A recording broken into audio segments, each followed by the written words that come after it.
Hi there, I'm meteorologist Robert Speta. Let's talk about our tropics locally and around the world as well. And locally, we still have this little spin just east of the Space Coast. You can kind of see it here on radar, right? And there, yeah.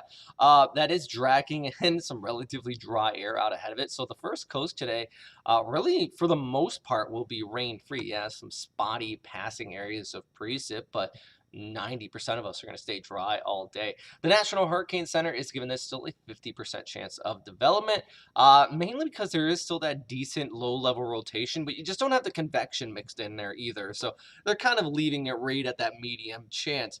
Thing is, if it does spin up, it would be likely just a tropical depression. We're not looking at a repeat of Elsa here by any means. I mean, the model guidance, you can take a look at the spaghetti plots. It really kind of you look at this and you go, oh my, this looks like it's going to come out the Jacksonville. That's not terribly the case. I mean, let's just take a look at the operational model and you can kind of see what we're talking about. You can see that low level spin as this pushes towards the first coast, but it only brings in some light to moderate precip with it.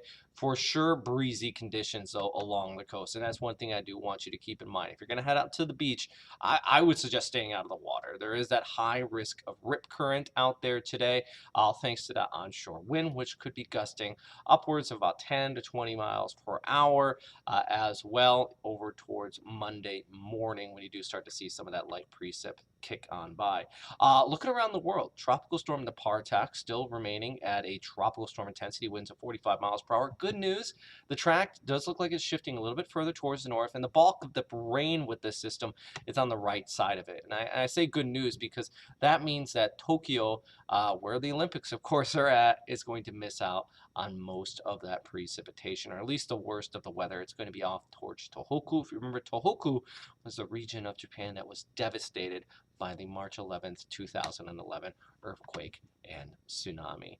Taking a look further towards the west, if we're looking at the global tropics, there also is another system making landfall just around Shanghai today. That is tropical storm, or excuse me, typhoon, the equivalent of a hurricane in the Atlantic, Infa, out there as well.